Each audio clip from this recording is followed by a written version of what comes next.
तो कुछ लोग जुड़े हुए हैं, उन्हें निवेदन है कि वो आवाज़ आ रही है तो बताएं।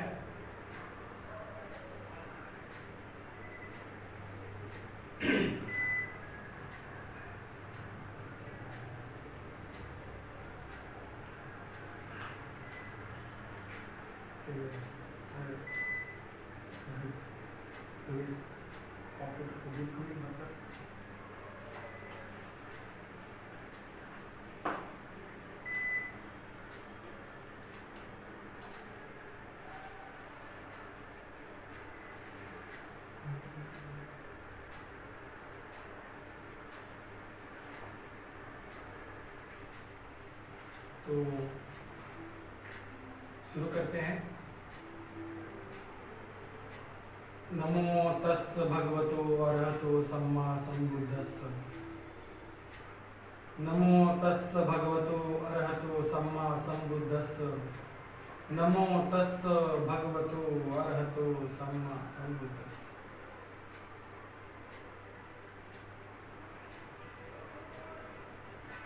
नमन बोधिसत्व परम पूज्य डॉक्टर बाबा साहब अम्बेडकर जी को नमन करता हूँ। महान चक्रवर्ती सम्राट धम्म अशोक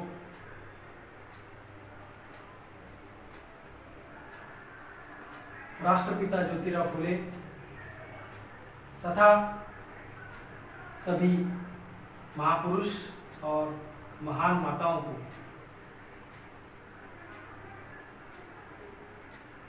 आज धम्मकाया फाउंडेशन तथा धम्मकाया फेडरेशन की ओर से भारत के महान संत और हमारे गुरु के गुरु गुरुदेव संत कबीर, इनकी आज जयंती है और इस जयंती के अवसर पर मैं आप सबको, सभी भारतवासियों को हार्दिक हार्दिक बधाई देता हूँ। इस जयंती के अवसर पर इस महान संत के बारे में कुछ विचार, उनकी कुछ जीवन काल की घटनाएं हम लोग आज इसकी चर्चा करें ताकि लोगों को इस महान संत के बारे में, उनके जीवन के बारे में पता चले। उनका एक दोहा सुनाता हूं ताकि आपको पता चले ये महान संत किस तरह से अपने जीवन काल से और अपने विचारों से महान थे।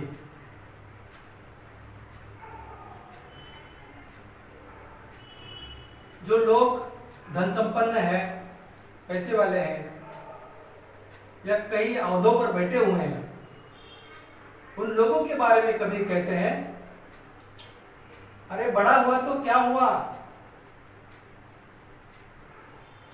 जैसे पेड़ खजूर, बड़ा हुआ तो क्या हुआ, जैसे पेड़ खजूर, पंथी को छाया नहीं, पंथी को छाया नहीं और फल भी लागे अति दूर। माने संत कबीर खजूर की पेड़ की जो उपमा है वो उपमा देकर हमें समझाते हैं अगर बहुत बड़ा कोई आदमी है, मान सम्मान से बड़ा हुआ है, पैसे से बड़ा हुआ है तो क्या हुआ, तो कबीर कहते हैं जैसे कि पेड़ खजूर का,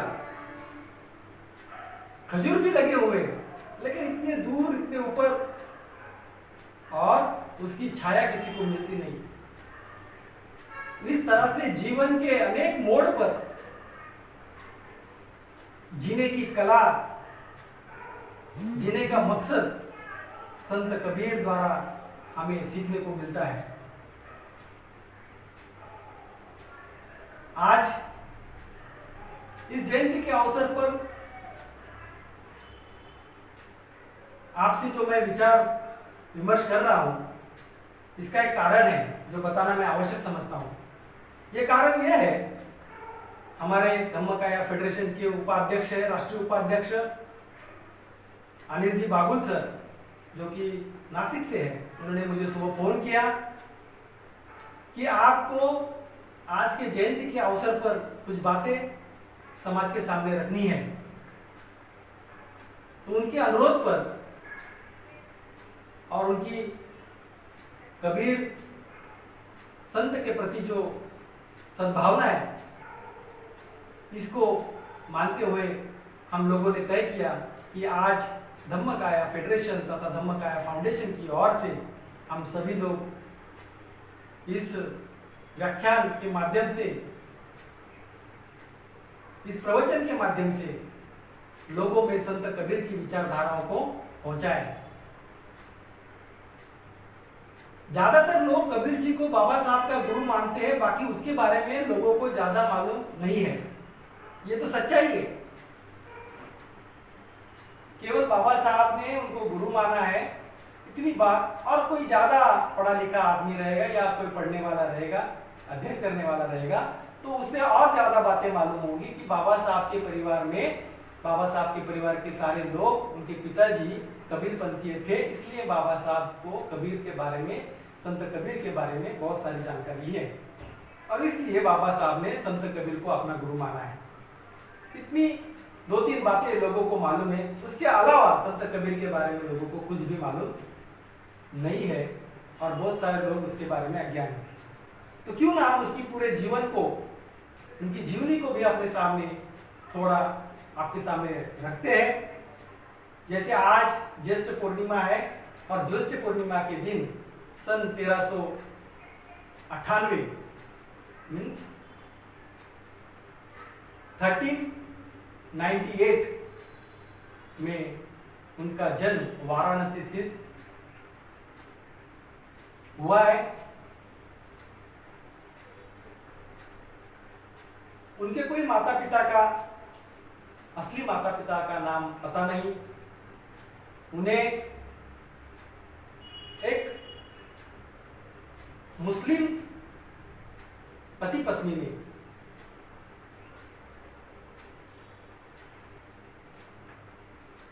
उस लहर तारा तालाब के पास एक बच्चे को उन्होंने पाया और उन्होंने गोद लिया और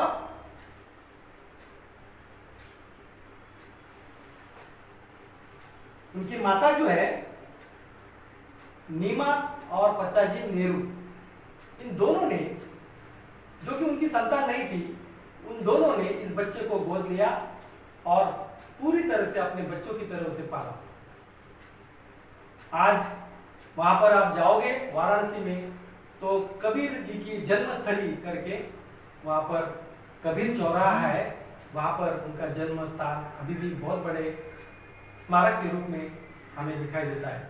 जैसे हम पिछली 2 बार जाकर आए, वहां पर दर्शन करके आए कि बाबा साहब की गुरु है, तो उनका जन्मस्थली का दर्शन करना आवश्यक है। उस तरह से हम लोग वाराणसी में वहां पर उनका दर्शन करके आए हैं।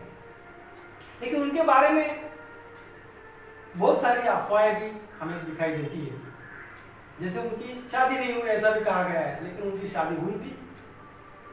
उनकी पत्नी का नाम लोई था और उस पत्नी से उन्हें 2 बच्चे भी थे। एक थी, उनका बेटा था कमाल और दूसरी बेटी थी कमली। तो इस तरह से एक छोटा सा परिवार था और शुरू से कबीर बहुत होशियार थे। और जो उनका नाम है कबीर, जो हम लोग बार बार वही गानों में सुनते हैं या कई जगह लोग अपने आप को, अपने बच्चों का नाम भी कबीर रखते हैं, लेकिन कबीर का अर्थ, कबीर किस भाषा का शब्द है, इसकी भी जानकारी हमें होनी आवश्यक है। कबीर ये शब्द अरबी भाषा का शब्द है और इसका मीनिंग है महान। कबीर का अर्थ होता है महान, और जिस ढंग से उस माता पिता ने उसका नाम कबीर रखा, तो असल में उन्होंने ये साबित कर दिया कि वो एक महान पुरुष थे। तो नाम से ही पता चलता है कि कबीर एक बहुत महान ऐसे संत थे। तो इस ढंग से कबीर ने अपने परिवार का जो बिजनेस था, वो बिजनेस उन्होंने आगे बढ़ाया। जैसे कपड़ा बुनना, धागा बुनना, ये उनका पारिवारिक बिजनेस था और वो अपनी दुकान और अपना बिजनेस वो वहां पर वाराणसी में चलाते थे। और साथ ही साथ वो अपने अनुभव से, कभी कुछ पढ़े लिखे नहीं थे। देखो, आपको अच्छा नहीं लगेगा कि एक किताब भी कभी कबीर ने पढ़ी नहीं है और कभी कभी स्कूल भी नहीं गए, फिर भी बाबा साहब ने उनको अपना गुरु माना है। तो इससे आपको पता चलेगा कि ये जो बाबा साहब के गुरु है, ये गुरु कितने महान व्यक्तिमत्व या कितने व्यक्ति रहे होंगे। तो इससे हमें अंदाजा होता है कि जो दुनिया का सबसे पढ़ा लिखा आदमी है, वो कबीर जी को अपना गुरु मानता है। इस ढंग से कबीर जी की जो महत्ता है, उनकी जो बड़प्पन है, वो बाबा साहब ने हमारे सामने लाया है। इसे भी हमें गहराई से सोचना पड़ेगा। कबीर जी की जो विचारधारा है, जो सोच है, वो कैसे डेवलप हुई। तो कबीर जी अनेक पंथों का अध्ययन करते थे। उस जमाने में वहां पर वाराणसी नगरी माने ज्ञान की नगरी मानी जाती थी। तो इस ढंग से वाराणसी में अनेकों पंथ वहां पर काम करते थे। आज भी आप देखा जाए तो वो सारी ऐतिहासिक धरोहर हम लोग सारनाथ वाराणसी में देखने को हमें मिलती है। जैसे कि भगवान बुद्ध ने भी अपना पहला प्रवचन वाराणसी स्थित जो 5 भिक्षुओं को पहला प्रवचन दिया था, वो मिगदाई वन में जो ऋषि पतन नाम का जो एरिया वहां था, वहां ही दिया था। इसी ढंग से आप देखोगे तो वाराणसी का ये भूमि पहले से ही धार्मिक भूमि के नाम से बहुत ही प्रचलित है। वहां उनका जन्म हुआ। स्वाभाविक तौर पर लोगों में धार्मिक विचार या धर्म संबंधी विचारों में बहुत बड़े पैमाने पर लोग वहां पर जाने जाते हैं। असल में कबीर जी की जो परवरिश हुई, वो परवरिश एक मुसलमान परिवार में हुई। और वो जो दौर था, उस दौर में सिकंदर लोदी जो अरबी राजा थे, वो वहां पर राज कर रहे थे, भारत पर राज कर रहे थे। तो इस ढंग से संत कबीर द्वारा मुस्लिम धर्म ग्रंथों का बड़े पैमाने पर अध्ययन शुरू से बचपन से हुआ था। और साथ ही साथ उन्होंने जितने भी हमारे धर्म ग्रंथ थे और हमारे जितने भी सोच थी उस वक्त की, उस चर्चा के माध्यम से वो ज्ञान, वो अपने अनुभव के माध्यम से वो ज्ञान हासिल करते थे। और आश्चर्य की बात है कि कबीर ध्यान किया करते थे। और कहा जाता है कि उनके जो मार्गदर्शक थे, वो मार्गदर्शक बुद्धिसागर नाम के एक बौद्ध भिक्षु थे। बुद्धिसागर नाम के बौद्ध भिक्षु। इसलिए कबीर के जीवन पर बौद्ध विचारधाराओं का बहुत बड़ा असर हमें दिखाई देता है। और उस जमाने में बौद्ध लोग, बौद्ध भिक्षु वाराणसी में बड़े पैमाने पर रहा करते थे। ये भी बात हमें पता होनी चाहिए। तो इस ढंग से बौद्ध विचारधाराओं का बहुत बड़ा प्रभाव कबीर जी के जीवन में और उनके विचारों में हमें दिखाई देता है। हालांकि ऐसा कहा भी जा सकता है कि सारे के सारे विचार जो है वो समता, स्वातंत्र्य, बंधुता, प्रेम, मैत्री, करुणा, ऐसे सारे धार्मिक पुरुष में जितने भी गुण होने चाहिए, वो सारे गुण कबीर में, संत कबीर में पाए गए हैं। इसलिए तो बाबा साहब ने उन्हें अपना गुरु माना है।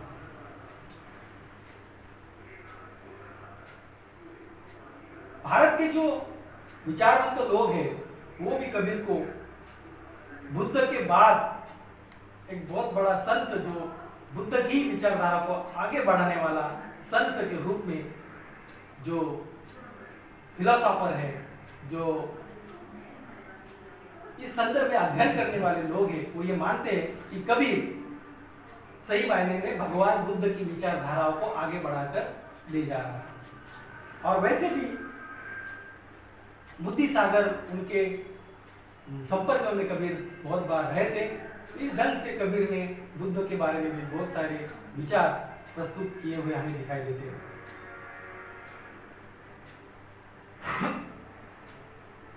उनकी जो किताबें हैं, जिसे वो पढ़े लिखे नहीं थे, लेकिन उनके जो शिष्यगण थे, उन शिष्यगणों ने उनकी किताबें, उनकी जो वाणी है, इस वाणी को संग्रहित करके रखा था।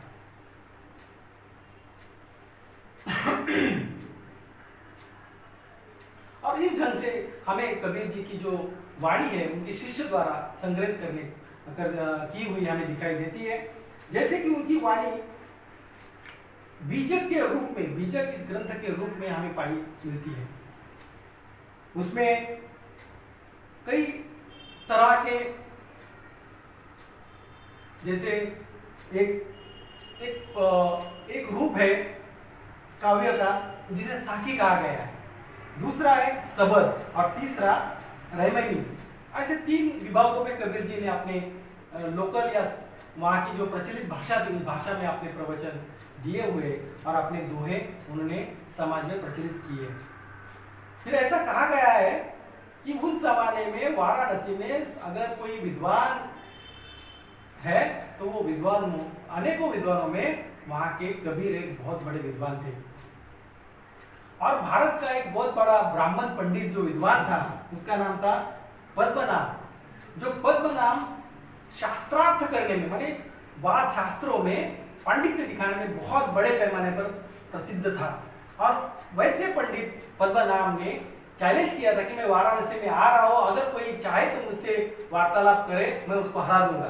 तो वहां के जो पंडित लोग थे उन्होंने डिसाइड किया, जो ब्राह्मण लोग थे उन्होंने डिसाइड किया, क्यों ना हम कबीर के साथ इस महापंडित को चर्चा के लिए बिठाए, ताकि वो कबीर को हराए और लोगों को पता चले कि कबीर के पास कुछ बड़ी विचारधारा नहीं है। तो इस ढंग से उन्होंने प्लानिंग करने के बाद वो महान विद्वान पद्मनाभ नाम का ब्राह्मण अपनी जिस ढंग से वो वाराणसी में आया, तो उसने कहा कि मैं शास्त्रार्थ करना चाहता हूँ। तो वहाँ के ब्राह्मणों ने कहा कि अगर आपको शास्त्रार्थ करना है तो कबीर जी से आप कर सकते हो। तो कबीर जी को भी ये बात उन्होंने बताई कि अगर आप शास्त्रार्थ करना चाहते हो तो आप निश्चित तौर पर उस ब्राह्मण से करें। तो कबीर जी ने कहा कि ठीक है, मैं तैयार हूँ, लेकिन मुझे तो सारा ज्ञान है, मेरा कोई अज्ञान नहीं है कि मैं किस अज्ञान की वजह से उसको प्रश्न पूछूं। तो मेरा कोई अज्ञान नहीं है। तो फिर कबीर जी ने कहा, संत कबीर जी ने कहा कि आप उसको मेरे पास बुलाओ। तो ये चैलेंज पद्मनाभ को दिया कबीर जी ने। फिर पद्मनाभ जो ब्राह्मण था वो कबीर जी के पास गया। फिर आपस में वार्तालाप हुआ और वार्तालाप में कबीर जी कहते हैं कि मेरे पास ऐसा कोई प्रश्न नहीं है कि जिसका उत्तर मैं जानता नहीं हूँ। तो मैं आपसे कोई प्रश्न पूछूं, ये हो नहीं सकता। फिर पद्मनाभ कबीर जी को कहते हैं कि मैं भी बहुत बड़ा ज्ञानी हूँ और मैं भी सारे प्रश्नों को जानता हूँ, फिर मैं भी आपको प्रश्न नहीं पूछ सकता हूँ क्योंकि मैं सारे प्रश्नों को जानता हूँ। फिर ऐसा कहकर कबीर जी ने कहा कि ठीक है, मैं आपसे प्रश्न पूछना चाहता हूँ, लेकिन ये प्रश्न मेरे ज्ञान के ऊपर नहीं, मैं तो सारा जानता हूँ। अगर मैं प्रश्न पूछना चाहता हूँ तो आपका जो ज्ञान है उस ज्ञान के बारे में मैं आपको प्रश्न पूछना चाहता हूँ।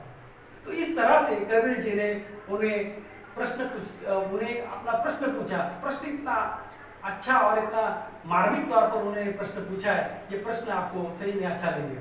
तो कबीर जी उनके ही पंथ के बारे में उसको क्वेश्चन पूछना चाहते थे और कहते हैं कि आपने जो ज्ञान हासिल किया है वो ज्ञान पढ़कर हासिल किया है कि पढ़ने के बाद हासिल किया है। तो ये इस तरह से प्रश्न पूछा गया। तो वो पद्मनाभ जो ब्राह्मण जो बहुत विद्वान अपने आप को समझता था, उसको तो बाद में उसको समझ में नहीं आया कि उसका क्या उत्तर दिया जाए। कि कबीर उनको प्रश्न पूछते हैं कि आपने जो ज्ञान हासिल किया है वो ज्ञान अध्ययन से पहले किया है कि अध्ययन करने के बाद किया है। तो फिर उसको पता चलता है कि यह संत बहुत बड़ा है, इसकी विचारधारा बहुत बड़ी, इस ढंग से प्रश्न पूछा है। तो फिर वो पद्मनाभ भी हार मानने के लिए तैयार हो जाता है और उन्होंने कबीर जी को कहा कि ये ज्ञान अभी तक मुझे जो मैंने ग्रंथ से पढ़ा हुआ है यही ज्ञान मेरे पास है, मेरा अनुभव का कोई ज्ञान मेरे पास नहीं है। इस ढंग से उस जमाने में जो पद्मनाभ नाम का जो प्रसिद्ध ब्राह्मण था वो कबीर के सामने अपनी हार मान लेता है और तभी से कबीर एक बहुत बड़े संत के रूप में भारत में जानना शुरू होने लगे थे। वैसे ही संत कबीर जो दिल्ली के जो सुल्तान थे सिकंदर लोदी, उनसे भी वार्तालाप करने के लिए कबीर गए थे और फिर वहां भी उन्होंने चर्चा की। और उस चर्चा में कबीर ने सिकंदर लोदी को कहा था कि आप गाय खाते हो, लेकिन गाय का तो दूध हमें मिलता है, जैसे हमारी माता सामान है, आप कैसे खा सकते हो। लेकिन फिर सिकंदर लोदी के लोगों ने कहा कि ये तो हमारी अल्लाह का कर्म है। इस ढंग से कबीर जी ने उनको भी समझाया था कि प्राणी हत्या करना बुरी बात है। इस ढंग से कबीर जी की जो महत्ता है वो बहुत बड़े पैमाने पर वहां पर थी। अनेकों प्रयास किए गए कबीर जी को मारने के। कबीर जी, क्योंकि संत कबीर की विचारधारा जो है वो केवल मात्र किसी धर्म की विचारधारा नहीं, वो जीने की कला है, जीवन जीने का जो कार्य है, किस ढंग से आदमी सुखपूर्वक अपना जीवन जिए और शील भरा जीवन कैसे जिए, इस ढंग से संत कबीर की विचारधारा है। तो उस जमाने में जितने भी लोग थे वो सारे लोग कबीर के विरोधी बन चुके थे। तो कई बार उनको मारने की कोशिश की गई थी, इतनी बार उनको मारने की कोशिश की थी। तो कबीर जी किस ढंग से क्यों इनको मारने की कोशिश, संत होने के बावजूद भी उनको मारने की कोशिश की थी, इसका जो प्रमुख कारण है वो प्रमुख कारण है, आपको एक उदाहरण के तौर पर मैं आपको बताना चाहता हूँ। जैसे कि अंतिम समय जब कबीर को मालूम हुआ कि मुझे समाधि लेनी चाहिए, मेरा अंतिम समय आ गया है, तो कबीर जी ने कहा कि मेरा अंतिम समय जो मेरा मृत्यु का समय है, मैं वाराणसी में नहीं करूंगा, मैं अपना मृत्यु वाराणसी में नहीं होने दूंगा। तो उसकी वजह लोगों ने पूछी कि आपका सारा कार्यक्षेत्र वाराणसी है, तो फिर आप क्यों वाराणसी मरना नहीं चाहते। तो कबीर ने उन्होंने कहा कि ये वाराणसी में जो एक कहावत है, क्या कहावत है कि जो वाराणसी में गंगा किनारे मरेगा तो उसको ही स्वर्ग प्राप्त होता है, और जो बोध गया है, लुम्बिनी है, जो भी उसको एक नाम है मगहर, जो भी मगहर में मरेगा, मगहर माने मगध राष्ट्र, जो कि बुद्ध की जो सारी लुम्बिनी से लेकर बोध गया से लेकर ये सारी जो बौद्ध की विचारधाराओं को मानने वाले लोगों की जो भूमि है, उस भूमि में अगर कोई आदमी मरता है तो वो नर्क में जाएगा। इस ढंग से संत कबीर के बारे में संत कबीर ने सुना था। तो संत कबीर ने इस कर्मकांडवादी विचारधाराओं को, ब्राह्मण की कर्मकांडवादी विचारधाराओं को तोड़ने के लिए, खंडित करने के लिए कबीर ने तय किया कि मैं अपनी आखिरी सांस, मैं अपनी समाधि कहां पर लगाऊंगा, मगहर में लगाऊंगा, जो कि मगध राष्ट्र में है। तो इससे आपको पता चलेगा जो आदमी इन विषमतावादी विचारधाराओं को तोड़ने के लिए अपनी मरने की जो इच्छा है, वो भी मरण भी वो व्यर्थ नहीं देना चाहता है, कि उससे भी लोगों को संदेश पहुंचे कि क्यों ना मेरे मरने का एक संदेश लोगों में पहुंचे कि अगर केवल वाराणसी में मरने से अगर कोई, या काशी में मरने से अगर कोई आदमी स्वर्ग प्राप्त कर लेता है तो ऐसा नहीं है। इसलिए इस विचारधाराओं को खंडित करने के लिए संत कबीर जी ने मगहर में जाकर अपनी समाधि लगाई। आज भी वहां पर मायावती द्वारा वहां पर संत कबीर डिस्ट्रिक्ट तैयार किया गया है। आज भी उनके जो अंतिम समय जो उनके है, वहां पर उन्होंने बहुत सारा ध्यान किया था, और वहां पर उन्होंने 2 जगह, क्योंकि वो मुस्लिम परिवार में पैदा हुए थे, तो उनके मरने के बाद बहुत बड़ा झगड़ा हुआ, और झगड़े के बाद ऐसा हुआ कि कुछ लोग उन्होंने दरगाह बनाया और कुछ लोगों ने उनकी समाधि स्थली बनाई। तो इस ढंग से वहां पर दोनों जगह पर संत कबीर जी की जहां पर उनका ध्यान हुआ था, वहां पर स्मृति स्थान आज भी आपको दिखाई देता है। तो इस ढंग से अपना मरने का जगह भी निश्चित करने के पीछे लोगों का अज्ञान दूर करना, ये बहुत बड़ी बात हमें यहाँ पर सीखने को मिलती है। इसलिए आप सोच सकते हैं कि बाबा साहब संत कबीर जी को क्यों अपना गुरु मानते हैं। तो इस ढंग से संत कबीर जी की विचारधाराओं को तोड़ने का बहुत बड़ा प्रयास वहां के वाराणसी में हुआ था। उनका चरित्र हरण करने की कोशिश हुई थी बहुत बड़े पैमाने पर। जैसे कहा, कई आज भी सुनते हैं हम लोग, देखते पढ़ते हैं कि संत कबीर एक उनके घर में जब संत आए तो खाने के लिए कुछ नहीं था, फिर खाने के लिए कुछ नहीं था, तो फिर क्या, तो संत कबीर और उनका बेटा कमाल दोनों गए और बाजू के घर में से चोरी करके लाए। जब चोरी कर रहे थे तो वो संत कबीर ने वो दीवार पार कर ली और उनका जो बेटा कमाल था वो कमाल पार न कर सका। फिर संत कबीर ने उसकी मुंडी काट दी, उसकी गर्दन काट दी और उसकी गर्दन काट दी, धड़ वो जो घर में चोरी करने गए थे उस घर में धड़ रह गया और जो उसकी गर्दन थी वो कबीर जी के हाथ में थी। फिर कबीर जी ने वो गर्दन बाहर रख दी, फिर वो संत लोगों को खाना खिलाया और फिर जाते वक्त संत लोगों ने देखा कि ये किसका शरीर पड़ा हुआ है, तो फिर संत कबीर ने उनको बताया इस ढंग से उनका शरीर पड़ा है। फिर वो महंत लोग आए, फिर उन्होंने कमाल की जो गर्दन है उसको जोड़ दी। इस ढंग से संत कबीर को चोरी वाला या खून करने वाला, अपने बच्चों का गला का गर्दन काटने वाला भी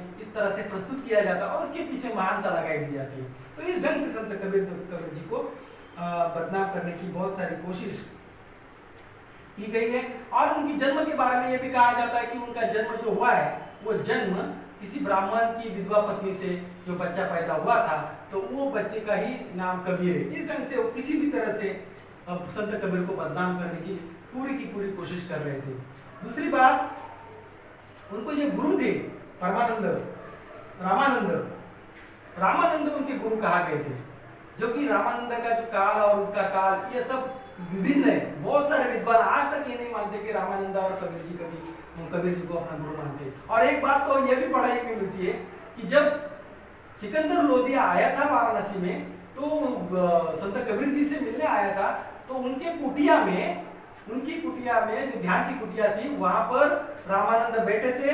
तो संत इब्राहिम सिकंदर लोदी ने परमानंद की हत्या कर दी थी। और यहाँ तक कि परमानंद कबीर को अपना शिष्य नहीं मानते थे क्योंकि ब्राह्मण कुल से नहीं थे।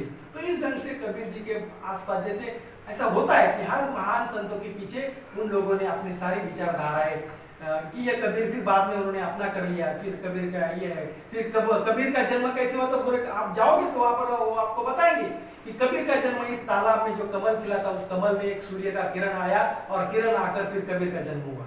कबीर के कोई माता पिता नहीं है, तो प्रकट हुई है, इसको कहते हैं प्रकट भूमि। जैसे हम लोग जन्मस्थली कहते तो वहां पर जन्मस्थली नहीं है, वो प्रकट भूमि कहते हैं कबीर को। लेकिन कबीर इन चीजों को कभी भी मानते नहीं थे। संत कबीर पूरे विज्ञानवादी संत थे, इसलिए उन्होंने कुछ पंडितों को बहुत बड़े पैमाने, वहाँ के जो ब्राह्मण थे उन पर बड़े बड़े प्रहार किए हुए हैं। हम लोग देखते हैं कि संत कबीर के बहुत सारे प्रहार हमें दिखाई देते हैं। तो इस ढंग से संत कबीर जी की विचारधारा को मारने की कोशिश भी बड़े पैमाने पर हुई है। मैंने जब वो ग्रंथ पढ़ने की कोशिश की थी जिसका नाम बीजक था, तो बीजक ग्रंथ की जो शुरुआत है, जिस ग्रंथकार ने वो ग्रंथ लिखा है, उस ग्रंथ की जो शुरुआत है, उस शुरुआत के जो उनके आचार्य, उनके आचार्य को जो पदवी दी गई है उसमें गो ब्राह्मण प्रतिपालक नाम का शब्द आया हुआ है। माने बीजक जो कबीर जी के जो दोहे हैं वो सारे बीजक में है। तो बीजक ग्रंथ की जिस ग्रंथकार ने जो रचना की है वो साकेत में की है, उस ग्रंथकार की जो गुरु थे उसको वो अर्पण करने की बात कर रहे हैं और अर्पण करते वो लिख रहे हैं पहली वर्ड गो ब्राह्मण प्रतिपालक। तो इससे आपको पता चलेगा बाद में संत कबीर की विचारधारा को तोड़ मोड़ कर राम के नाम पे, राम का नाम जप लो, राम का नाम जप लो, इस ढंग से संत कबीर को एक भक्ति का पंथ बनाकर रख दिया, जो कि एक विद्रोही साहित्यकार, विद्रोही संत थे, जो कि इस कर्मकांड और सारे कर्मकांड को तोड़ना चाहते थे। इस ढंग से कबीर जी ने अपने विचार सारे वाराणसी, क्योंकि वो बहुत निर्भीड थे, कहा जाता है कि वो बहुत निर्भीड थे, वो कभी डरते नहीं थे। इस ढंग से संत कबीर अपने विचार उस जमाने में भगवान बुद्ध के बाद बहुत बड़े पैमाने पर उन्होंने, आप देखोगे कि जो सिखों के जो पांचवें गुरु है गुरु अर्जुन सिंह, तो गुरु अर्जुन सिंह ने उनकी जो रचनाएं थी, कुछ रचनाएं गुरु ग्रंथ साहिब में भी अपने उन्होंने अंकित की है। जैसे जो गुरु ग्रंथ साहिब जो बहुत बड़ा सिखों का धर्म ग्रंथ है, उस ग्रंथ में संत कबीर के दोहे। तो इससे आपको पता चलेगा कि संत कबीर भारत में बड़े पैमाने पर, आज भी आप देखोगे तो संत कबीर की जो शिष्यवली है बहुत बड़े पैमाने, जहां आप देखोगे कि बाबा साहब के पिताजी तक लोग संत कबीर के पंथी थे, माने संत कबीर को मानने वाले थे, उनके विचारों को, जो विद्रोही विचारधारा थे। तो इस ढंग से संत कबीर एक बहुत विचारवंत संत थे और उन्होंने अपनी काल में बहुत बड़े पैमाने पर परिवर्तन की विचारधारा को फैलाया है। अभी संत कबीर की जो मूल विचारधारा है, जो मानवता के लिए बहुत ही प्रभावशाली है, मानवता के विकास के लिए, मानव के अंतिम ध्येय को प्राप्त करने के लिए बहुत ही महत्वपूर्ण विचारधारा है, वो विचारधारा मैं आपके सामने रखना चाहता हूं।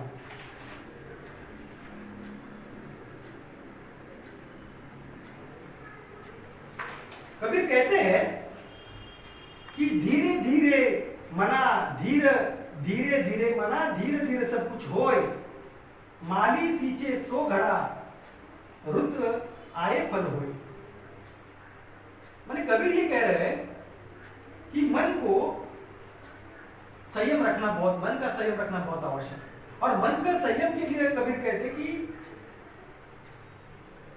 जो कुछ हो रहा है वो धीरे धीरे होता है, और उसके लिए वो कहते हैं अगर आप संयम नहीं रखोगे, हम जीवन में बहुत ही जल्दी सब कुछ पाना चाहते हैं हमारे जीवन में, लेकिन कबीर ये कह रहे हैं कि संयम होना बहुत आवश्यक है।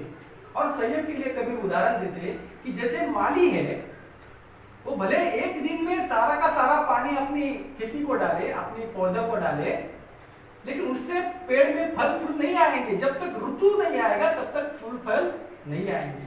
तो इस ढंग से कबीर समझाते हैं कि आपको कुछ पाने के लिए संयम रखना बहुत आवश्यक है। इसलिए कबीर ये दोहा कहते हैं कि धीरे धीरे मना धीरे धीरे सब कुछ होए, माली सींचे सो घड़ा रुत आए फल होए। इस ढंग से कबीर हमें संयम की, जो हमारे समाज में जो संयम की बहुत बड़ी दिक्कत है, उस दिक्कत को किस ढंग से हम लोग हासिल करें, इसके लिए ये उदाहरण के तौर पर हमें बताते हैं। और एक जो परंपरा हमारे समाज में दिखाई देती है कि दूसरों की बुराई देखना, दूसरा कैसे बुरा है उसकी एक लिस्ट हमारे पास है। माँ कैसी बुरी है, पिताजी कैसे बुरे है, पत्नी कैसी बुरी है, इसकी सारी की सारी लिस्ट हमारे पास में होती है। तो कबीर क्या कहते हैं उसके बारे में कि जो आदमी दूसरे की बुराई देखता है उसको कबीर ये कहते हैं, बुरा जो देखन मैं चला बुरा ना मिला कोई, बुरा जो देखन मैं चला बुरा ना मिला कोई, जो भी खोजा अपना मुझसे बुरा ना कोई। तो जब दूसरा बुरा आदमी सोचने के लिए मैं जो खोज कर रहा था, और जब मैंने अपने आप को देखा कि मैं कैसा हूं, तो जब लास्ट में कबीर कहते हैं जब मैं अपने आप को देख रहा हूं तो कबीर कहते हैं मुझसे बुरा ना कोई। तो आप सोच सकते हो कि अगर हम अपने आप को खोजने की कोशिश करें तो हमें दिखाई देता है कि मेरे में बहुत सारी तृष्णा है, ईर्ष्या है, भावना है, वासना है, बहुत सारे द्वेष हमारे मन में पड़ा हुआ है। तो इससे हमें पता चलेगा कि लोगों की बुराई देखते देखते हमें अपने आप को भी बुराई देखनी चाहिए। जब भी हम अपनी बुराई देखेंगे तब जाकर हम अपनी बुराई को बाहर निकाल सकेंगे। इसलिए इस विचार को समाज के सामने कबीर जी ने रखा था। जब जीवन हम लोग यापन करते हैं, दिन रात का जीवन हम लोग यापन करते हैं, तो इसी जीवन को किस ढंग से जिया जाए, अपना वक्त कैसे बर्बाद ना हो। इसलिए कबीर ये कहते हैं, रात गवाई सोए कल दिवस गवाया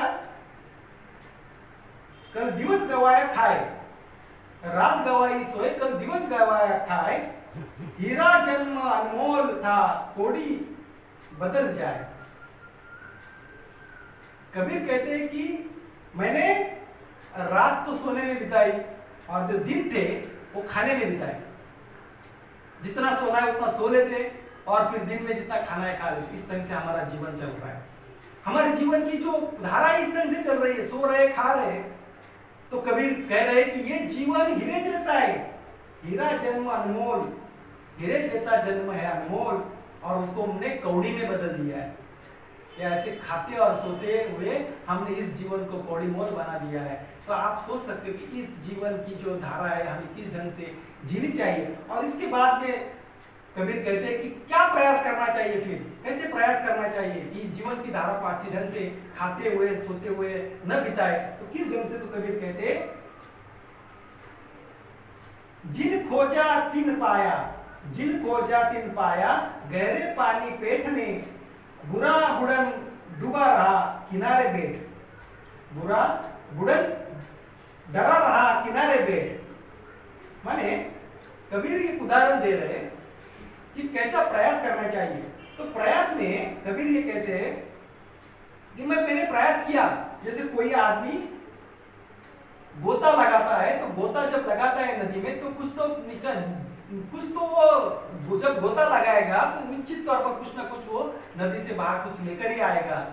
लेकिन अगर कोई आप डर कर कि मैं डूब जाऊंगा, मैं मर जाऊंगा, मैं नदी में कैसे कूदूं, मैं कूद कर मैं मर जाऊंगा, ऐसी आशा से अगर कोई किनारे पर बैठकर सोच रहा है तो जीवन में वो कभी भी सफल नहीं होगा। इसलिए कबीर कह रहे कि जो गोता लगाता है वो कुछ ना कुछ पा लेता है, लेकिन जो किनारे बैठकर आराम से बैठ रहा है वो कुछ नहीं पा सकता। इसलिए प्रयास करना बहुत जरूरी है। जितना आप प्रयास करोगे उतना आपको सुख और शांति प्राप्त होगी। इस ढंग से कबीर आगे जाकर कहते हैं कि प्रयत्न करना बहुत आवश्यक है।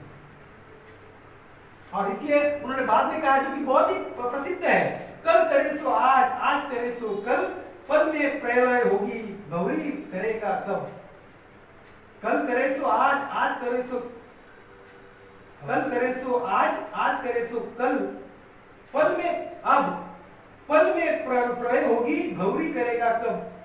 भंवरी म्हणजे नादान, ये जीवन जो है ये जीवन खत्म हो जाएगा, आज का कल करूंगा, कल का परसों करूंगा, ऐसा हम लोग देखते नहीं। आज बहुत बड़ी धूप है, आज मैं नहीं जाने वाला, आज बहुत बारिश गिर रही है, मैं आज काम करने वाला नहीं हूँ। ऐसे बहुत सारे कारण हम लोग देते रहते हैं। तो कबीर ये कहते कि नहीं, अगर आप प्रयास करना चाहते हो तो कल की बात करना, अभी जो सोया, अभी जो सोचा है, अभी का अभी करना शुरू करो। इस ढंग से कबीर जी अपनी जीवन में लोगों को एक बहुत बड़ा संदेश देते आ रहे हैं। वैसे कबीर जी का नाम बहुत प्रसिद्ध इसलिए है कि उन्होंने सारे कर्मकांड के ऊपर बहुत बड़ा प्रहार किया है। तो कर्मकांड के बारे में देखो कितना अच्छा कहते हैं कबीर जी कि जैसे विद्वान किसको कहा जाए, ब्राह्मण पंडित किसको कहा जाए, तो उसके बारे में कबीर संत कबीर कहते हैं, पोथी पढ़े पढ़ी जग मुंह, पोथी पढ़े पढ़ी जग मुंह, पंडित बने ना कोई, ढाई अक्षर प्रेम के पढ़े सु पंडित होए। ढाई अक्षर प्रेम के पढ़े सु पंडित होए, माने कोई पोथी पढ़ता है, कोई बहुत बड़ा अध्ययन करता है, लेकिन अगर उनके मन में प्रेम नहीं है, मैत्री नहीं है, करुणा नहीं है, उनके मन में कोई सद्भावना नहीं है, तो ऐसा कोई ब्राह्मण बन नहीं सकता, ऐसा कोई पंडित नहीं होता। जिसके मन में प्रेम नहीं है, मैत्री नहीं है, करुणा नहीं है, सद्भावना नहीं है, ऐसा आदमी पंडित नहीं। जो आदमी ढाई अक्षर प्रेम के समझता है, प्रेम के जो ढाई अक्षर प्रेम करना कैसा अनुभव है, वो प्रेम देता है, तो वही सही मायने में प्रेम करने वाला आदमी ही पंडित होता है, ज्ञानी होता है। इस ढंग से उस जमाने में ब्राह्मणों के ऊपर और ब्राह्मणों के जो कर्मकांड इनके ऊपर बहुत बड़ा प्रहार कबीर ने किया था। कबीर कहते थे कि आप अगर अपने आप को उचित समझते हो तो आपको कुछ तो विशेषताएं होनी चाहिए। आपका जो रक्त है वैसे हमारा रक्त है। आप जिस ढंग से माँ के कोख से जन्म लेते हो वैसे हम माँ के कोख से जन्म लेते हो, आप किस ढंग से अलग हो। इस ढंग से अनेक प्रहार संत कबीर ने उनके ऊपर किए। इसलिए वहाँ का जो वाराणसी का जो पूरा वातावरण था वो सब कबीर जी के, संत कबीर जी के आदेश में था। और फिर जीवन के बारे में वो कहते अपने, हम कैसा सोचे अपने जीवन के बारे में, हमारा जीवन क्या है इसके बारे में वो कहते, कबीर हमारा कोई नहीं, कबीर हमारा कोई नहीं, हम काहू के नहीं, कबीर हमारा कोई नहीं, हम काहू के नहीं, पूरे पहुंचे नाव जीव मिलकर के बिछड़ जाओ। इधर नाव की उपमा दी गई है।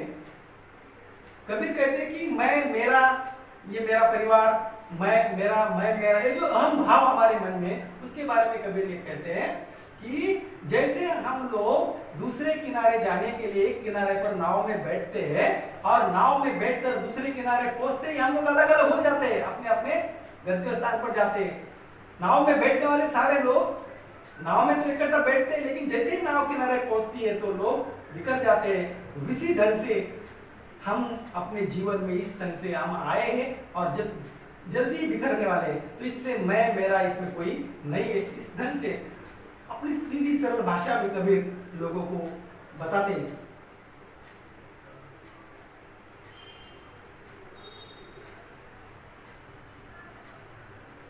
अभी शरीर की जो उपमा भगवान बुद्ध ने दी कि ये शरीर माने कैसा है, तो भगवान बुद्ध भी कहते हैं कि अशुभ है, इसमें क्या कुछ अच्छा नहीं है इस शरीर में। तो कबीर वहां पर कहते हैं कि शरीर के बारे में कबीर क्या कहते हैं देह धरे का दंड है, माने जो देह हमें मिला है वो हमारे लिए दंड है। कबीर ये कहते हैं हमें जो देह मिला है असल में वो हमारे लिए कुछ बहुत बड़ी बात नहीं है, वो हमारे लिए दंड है, शिक्षा है हमारे लिए जो हमें देह प्राप्त हुआ है। देह धरे का दंड है सबका कहो का होय, देह धरे का दंड है सबका कहो का होय, ज्ञानी भुगत ज्ञान से अज्ञानी भुगत रोय। और ये जो देह है अगर ज्ञानी रहेगा तो उसको पता चलेगा कि ये देह नश्वर है, ये क्षणभंगुर है, ये नष्ट होने वाला है, ये सड़ने वाला है, ये इसमें बुढ़ापा आने वाला है, ये शरीर धीरे धीरे धीरे बुढ़ापे की ओर बढ़ते जा रहा है, रोगों में ये रोग होने वाला है। ऐसी बहुत सारी शरीर की विशेषता है। तो जो ज्ञानी है वो ऐसा सोचकर संतुष्ट होकर रखेगा कि ये मेरा शरीर नश्वर है, नश्वर है, नश्वर है, इसे क्या करूं। अगर वो अज्ञानी रहेगा तो कबीर कहते हैं कि वो रोते रोते भुगतते रहेगा, अरे मुझे ये क्या हो गया, अरे मुझे ये कैसे होगा, मैं कैसे बूढ़ा हो, मेरे बाल कैसे पक गए, मेरे दांत कैसे गिर गए, मुझे ये कैसे होगा, मैं तो इतना अच्छा आदमी। इस ढंग से कबीर इस बात को समझाते कि अगर ज्ञानी ये जो शरीर है देह धरे का दंड है, देह धरे का दंड है सबका कहो का होय, किसी का नहीं हो सकता है। ज्ञानी भुगत ज्ञान से अज्ञानी भुगते रोए। अज्ञानी जो आदमी, इसलिए आदमी को ये मालूम होना चाहिए कि ये देह है वो हमारे लिए दंड के रूप में, दंड के माफिक है।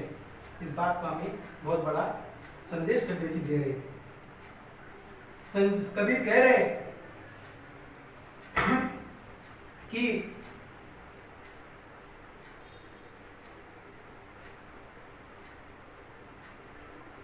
जो हमें जीवन में अगर हमें सही मार्ग पर चलना है तो कबीर जी कहते हैं कि हमें संगत होनी जरूरी है, बहुत बड़े पैमाने।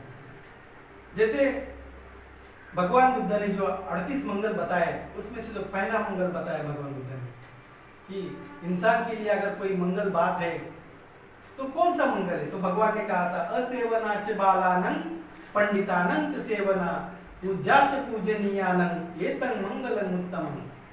तो अज्ञानी लोगों की संगति में मत जाना, यही, और विद्वान पंडितों की संगति में जाना, इस ढंग से भगवान बुद्ध ने पहला मंगल कहा है। और कबीर यहाँ कहते हैं ते दिन गए अकराही संगत भाई न संग, ते दिन गए अकराही संगत भाई न संग, प्रेम बिना पशु जीवन भक्ति बिना भगवंत। माने अगर कोई आदमी जीवन जी रहा है और उसके साथ कोई अच्छा मित्र नहीं है, उसका कोई अच्छा मित्र नहीं, धर्म को मानने वाला, धम्म को मानने वाला कोई अच्छा मित्र नहीं है, उसकी बुरी संगत में लगा हुआ है, तो उसका जीवन तो व्यर्थ हो जाएगा। अगर कोई आदमी अच्छे संगत में है, संतों के संगत में है, अच्छे विचार वाले लोगों के संगत में है, तो उसका जीवन बहुत बड़ा है। जैसे अगर किसी के जीवन में प्रेम नहीं होगा तो वो आदमी पशु ही होता है। प्रेम बिना पशु जीवन, माने प्रेम बिना पशु जीवन, पशु को प्रेम नहीं है, ऐसा पशु वाला जीवन है। तो किसी के संगत में अगर अच्छा आदमी नहीं होगा तो आप कल्पना करो कबीर जी क्या कहते हैं, अगर आपकी संगत में अच्छा आदमी नहीं होगा तो माने आपका जीवन कैसा है, पशु जैसा है। और भक्ति बिना भगवंत। तो इस तरह से कबीर जी हमें कहते हैं कि हमें अच्छे लोगों के साथ रहना चाहिए, अच्छे लोगों की संगत में रहना चाहिए, अच्छे लोगों के साथ चलना चाहिए, उठना चाहिए, बैठना चाहिए। माँ बाप बहुत अच्छे होते हैं लेकिन जब संगत बुरी लग जाती है तो माँ बाप कुछ नहीं कर सकते, वो आदमी बुरा हो जाता है। हम देखते हैं बहुत सारे लड़के, हम लोग देखते हैं कि माँ बाप तो बहुत पढ़े लिखे होते, बहुत ज्ञानी होते, लेकिन जब बच्चा किसी की बुरी संगत में लग जाता है तो आप सोच नहीं सकते तो वो बच्चा डेफिनेटली बुरा हो जाता है। तो इसलिए कबीर जी यहाँ पर हमें कहते हैं कि हमें अच्छे लोगों की संगत करनी चाहिए। आखिर में जो हम लोग बहुत बड़ा बाबा साहब की जो मूवी आई थी उसमें गाना हमने पढ़ा जो कबीर का दुआ था, और वो दुआ बहुत ही प्रेरणादायक दुआ था, जो कि असल में हमें ज़्यादा उसमें बताया नहीं गया, थोड़ी 2-3 लाइनें वहाँ पर बताई गई थी, वो बात मैं आपको बताना है। कबीर कहते हैं गगन घटा गहरानी साधु, गगन घटा गहरानी साधु, पूर्व दिशा से उठी है बदरिया, पूर्व दिशा से उठी है बदरिया, आपन आपन मेढ़ सवारो, पूर्व दिशा से उठी है बदरिया, आपन आपन मेढ़ सवारो, टप टप टप टप बोधि ज्ञान की, टप टप बोधि ज्ञान की बारिश हो रही है, और मौका है कि अपनी अपनी मेट संभालो, करे खेत निर्वाणी। ऐसा वो पूरा दोहा है। तो यहाँ कबीर कह रहे कि करे खेत निर्वाणी, निर्वाण की खेती करो। क्या कह रहे कि पूर्व दिशा से, पूर्व में कौन है? भगवान बुद्ध है। तो पूर्व दिशा से ये हवा चली है, और इस हवा से जो बारिश हो रही है, इस बारिश में हमें नहाना है, और क्या करना है? थोड़ी थोड़ी बूंदे हमारे जीवन में लेनी है, और हमारा जो अंधकार है वो हमें दूर करना है। और क्या करना है? तो निर्वाण की खेती करे खेत निर्वाणी। कबीर कहते हैं निर्वाण की खेती करो। तो ऐसी पूर्व दिशा से जो हवा बह रही है, और आज भी आप देखते हो कि हम लोग महाराष्ट्र में बोलते हैं पूर्वगामी, जो अच्छे विचार वाला आदमी उसको पूर्वगामी कहते हैं महाराष्ट्र में। तो पूर्वगामी का मतलब क्या है? माने पूर्व से जो अच्छी विचारधारा निकली है, तो भगवान बुद्ध की जो विचारधारा है पूर्व से निकली है और पश्चिम में गई है।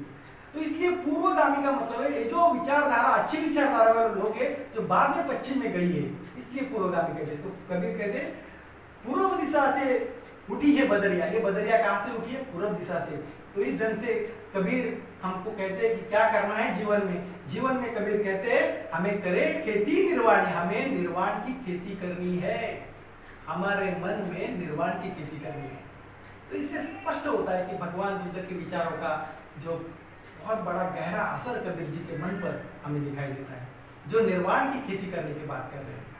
तो इस ढंग से संत कबीर बाबा साहब के गुरु हो, किस ढंग से हुए ये हम सोच सकते हैं। बाबा साहब इतने पढ़े लिखे आदमी, बहुत ज्ञानी आदमी, बाबा साहब को अपना गुरु मानते थे।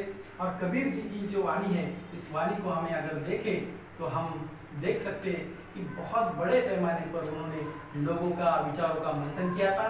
और बाद में जो सिख धर्म बना, और बाद में जितने भी संत महाराष्ट्र में संत तुकाराम रहे, इन सारे संतों में संत कबीर की विचारधाराओं का बहुत बड़ा गहरा असर हमें भारत की विचारधाराओं में देखने को मिलता है। और आज भी भारत के कई गांवों तक संत कबीर को मानने वाले लोग हमें दिखाई देते। इस ढंग से आज संत कबीर के बारे में जो भी ज्ञान, जो बहुत बड़ा साहित्य है, बहुत बड़ी व्याख्या भी कर सकते हैं। और फिर इतना बड़ा साहित्य हम कैसे आगे बढ़ाए? तो आज के दिन इस कबीर जी के जयंती के अवसर पर, संत कबीर जी की जयंती के अवसर पर इतनी सारी बातें मैं आपके सामने रखना चाहता हूँ। आशा है कि आप संत कबीर की विचारधाराओं को जरूर अपनाएं और अपने जीवन को प्रफुल्लित करें। और अपने जीवन को प्रफुल्लित करते करते सारे समाज में बिना किसी जाति पात के, बिना किसी भेदभाव के सारे समाज में अपने विचारों को रखें और कबीर की वाणी को समाज में जाकर फैलाएं, ताकि लोगों का कल्याण हो, लोग अच्छे राह पर चले, लोग सन्मार्ग पर चले, लोग निर्वाण की मार्ग पर चले, धम्म की मार्ग पर चले, और इस धम्म के मार्ग पर चलकर अपनी मुक्ति साधे,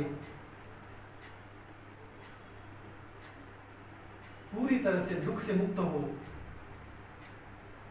इस भगवान बुद्ध की वाणी से, कबीर की वाणी से लोगों के सारे दुख दूर हो और वो निर्वाण का साक्षात्कार करें।